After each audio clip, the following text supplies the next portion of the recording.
हमारी आंखें हमारे मस्तिष्क का द्वार होती है। हमारा मन और हमारे विचार हमारी आंखों की मूवमेंट के अनुसार ही गति करते हैं। जब हम हमारी आंखों की गति को स्थिर कर लेते हैं तो हम हमारे विचारों और मन की गति को भी स्थिर कर लेते हैं। जब तक आप अपनी आंखों की मूवमेंट को कंट्रोल नहीं कर पाएंगे तब तक आप किसी भी चीज पर अच्छी तरह से फोकस नहीं हो पाएंगे। तो इसको कंट्रोल में करने के लिए एक ऐसी पावरफुल मेडिटेशन टेक्निक है जिसे त्राटक कहा जाता है। इसे करने के लिए सबसे पहले एक शांत और अंधेरे वाला कमरा होना चाहिए।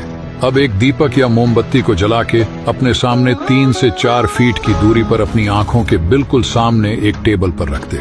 अब अपनी आंखें से और स्थिर मन से दीपक की लौ को देखते रहे, एकटक बिना किसी रुकावट के। अभ्यास के दौरान शरीर की हलचल को न्यून कर दे और इस बात का ध्यान रखिए कि मोमबत्ती की लौ को सिर्फ तब तक देखना है जहां तक आप सुविधाजनक महसूस करें। आपको मोमबत्ती या उसके आसपास देखने की बजाय मोमबत्ती की लौ को ही देखना है। अगर मन में विचार आने लगे तो एक पल उस पर ध्यान दे के वापस इग्नोर कर दे। आपका ध्यान सिर्फ और सिर्फ लौ पर होना चाहिए। जब आंखों में पानी भरने लगे तो फिर अपनी आंखें बंद कर ले, और जब आप अपनी आंखें बंद करते हो तो उस वक्त बंद आंखों से भी आपको अपने सामने मोमबत्ती की लौ महसूस होती है। बंद आंखों से आपको इसी ज्योत को अपनी दोनों आंखों के बीच देखने की कोशिश करनी है। जब आपकी बंद आंखों से लौ की स्मृति धुंधली पड़ने लगे तब दोबारा अपनी आंखें खोले और दोबारा वही अभ्यास दोहराए। आप इसे एक ही बार में 5 से 10 बार कर सकते हो।